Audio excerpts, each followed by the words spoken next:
The January 6th committee selectively broadcast this video of Senator Josh Hawley running from the riot on January 6th, literally running.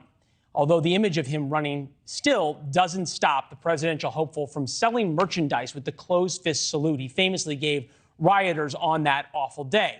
That's a picture of Josh Hawley saluting the rioters on January 6th.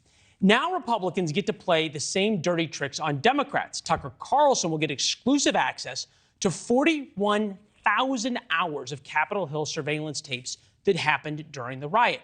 Thus, Tucker Carlson will be able to air selectively edited clips themselves, just like the January 6th committee did. Tucker told my friend Mike Allen of Axios, if there was ever a question that's in public interest to know, it's exactly what happened on January 6th. By definition, this video will reveal it's impossible for me to understand why an honest person would be bothered by that. Everybody's going to focus their attention on Tucker. Who can blame him? Any journalist would have taken the scoop if offered. Kevin McCarthy's a different story. He's supposed to be speaker, not Tucker Carlson's PR person. The footage that has been given to Tucker Carlson belongs to the American people. All this does is worsen the partisanship around January 6th, if that's possible, and force all of us to live in the past for another 2 years. Colby Hall is here, founding editor of Mediaite, on balance, resident philosopher. Colby, it's good to see you. Are we going to ever be done with January 6th?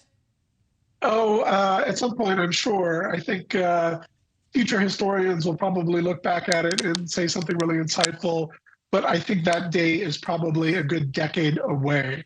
I think your setup is exactly right. I think this decision says way more about Kevin McCarthy than it does about Tucker Carlson, because it's pretty absurd, and it's kind of a joke, a sick joke, that he would give this footage to someone who's not honest and not an honest broker, someone who's very talented and very entertaining, but really more interested in spinning a narrative, scoring political points, than getting to the truth. Now, Kevin McCarthy could say, and I'm sure he would, that that's no different from the J6 committee, who hired ABC News producer James Goldston. I'd say that James Goldston and Tucker Carlson are beasts of a very different stripe. James Goldston was an award-winning journalist at ABC News. We could either way. If you go back, though, both sides, the January 6th committee and Tucker Carlson were trying to score political points. You make a great point, an obvious one, that Tucker is not an honest broker of information when it comes to many things, but January 6th being one of them. Take a listen.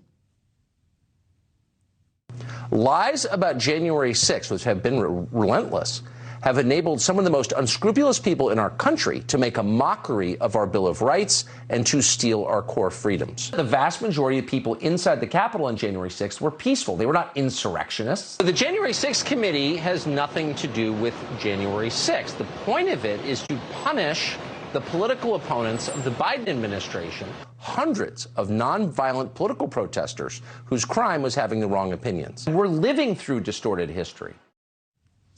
All right. Kevin McCarthy knows what Tucker Carlson is. Why is McCarthy doing this? That's a good question. I think it's well, for a few reasons. I think it's to own the libs, to score, to hit back where he feels he was hit. And I think this in particular shores up his support. He went through a tough vote for speakership, and he's constantly flirting with whether or not he's friendly with Trump or he's friendly with others. Tucker Carlson is the 800-pound gorilla in the GOP. And by doing this very solid favor to Tucker Carlson and his team, it makes McCarthy, sort of smell like a rose in a base that is constantly questioning how talented Kevin McCarthy is. But again, I go back. Tucker Carlson is not an honest broker of information. He feels no obligation to tell the truth.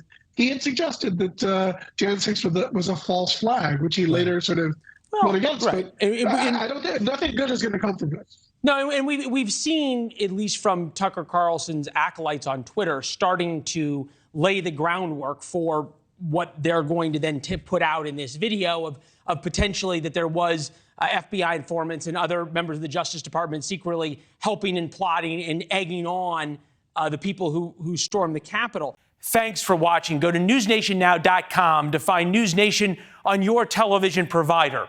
And don't forget to subscribe. Click the red button to get more of News Nation's fact-driven, unbiased coverage.